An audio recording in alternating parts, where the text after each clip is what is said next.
Hello, Booktube. I wanted to take a moment to talk about the subject of monetization. A few days ago, Steve Donnelly was talking about some adverts that seem to have started to show up on his channel.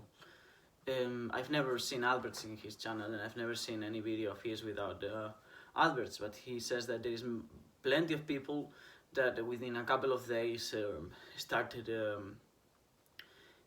seeing adverts, and it's very weird because he doesn't has his channel monetized.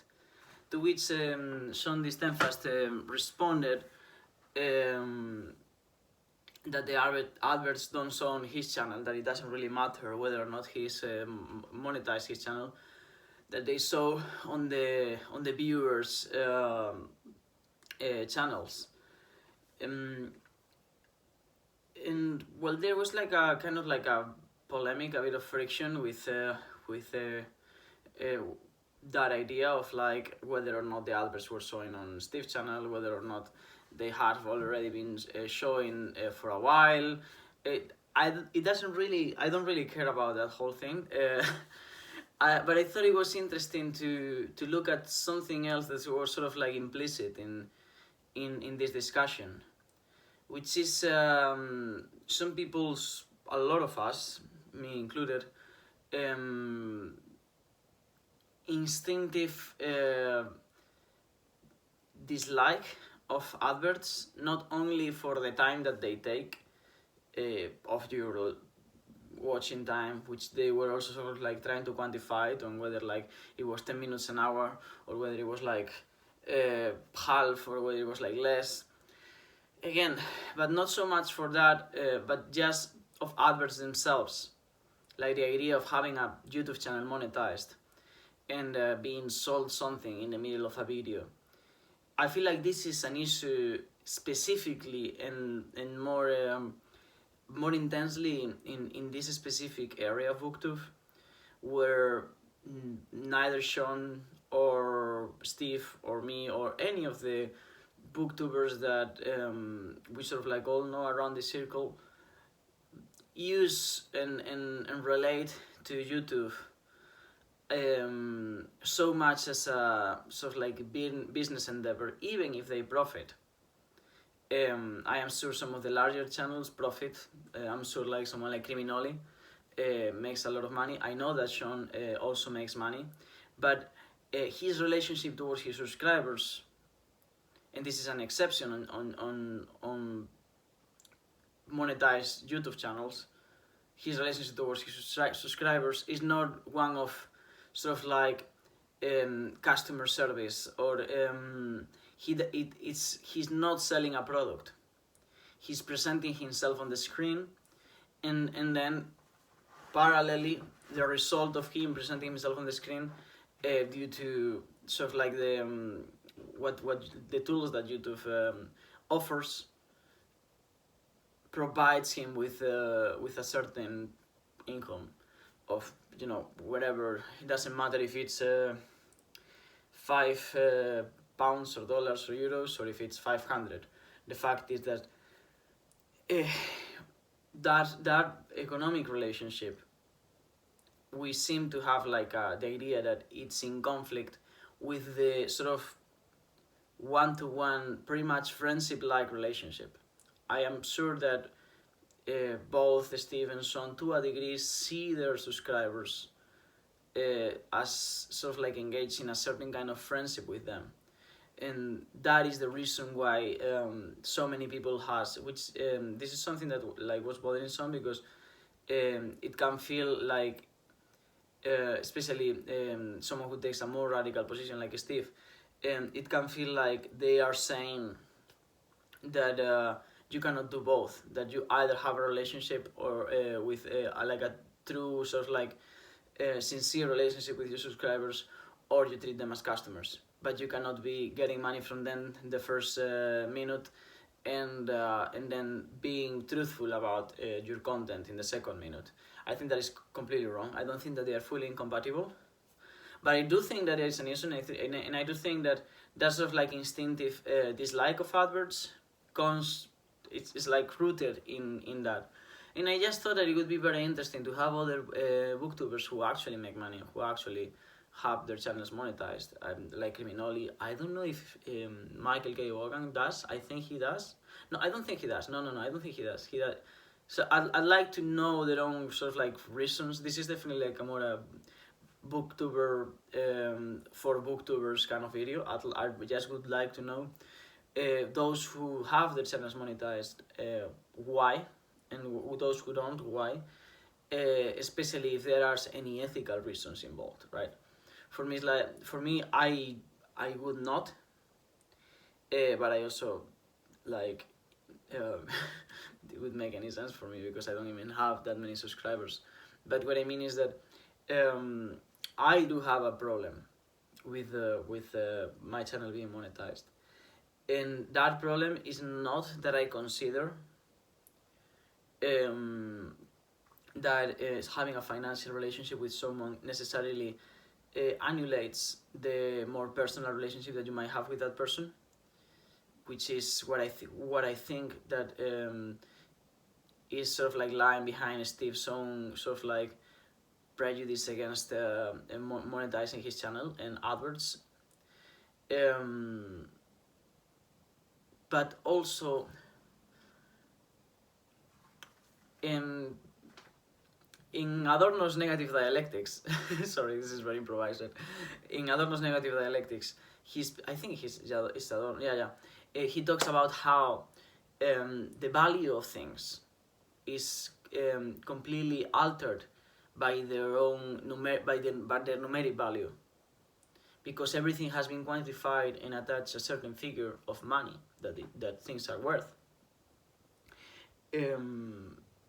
That figure sort of like corresponds to the moral value that we attach to them. Sort of like the moral value of things has been equated to their financial value in many cases. And maybe something like the Penguin book of English verse is as valuable as some Brazilian nuts and goji berries, because these two together are more expensive than this, or approximately.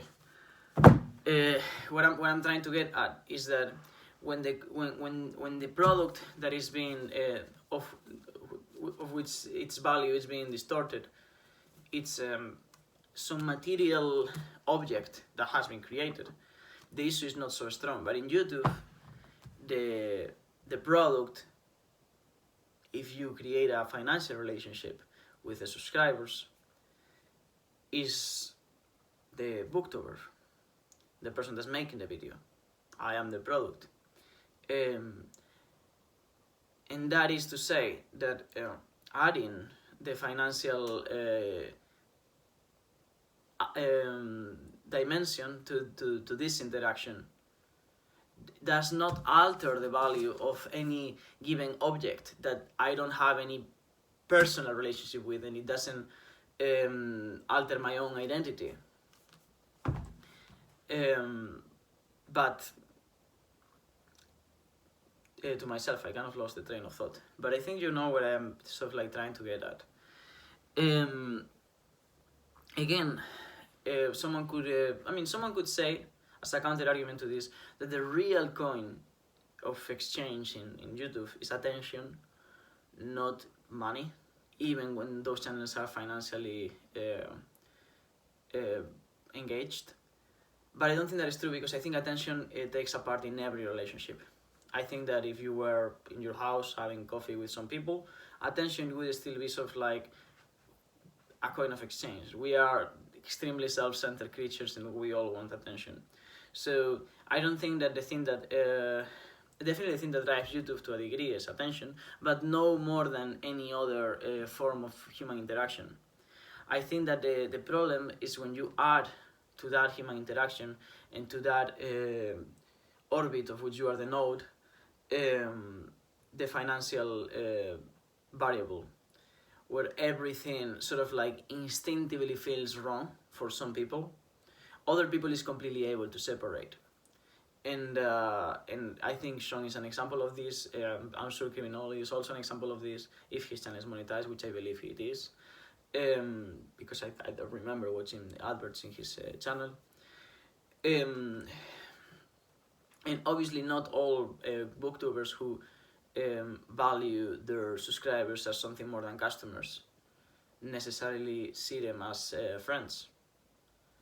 But either way, that relationship becomes more complex, and there is a new variable in a almost problematic that emerges from the fact that you are adding a financial interaction, a financial expectation between you and the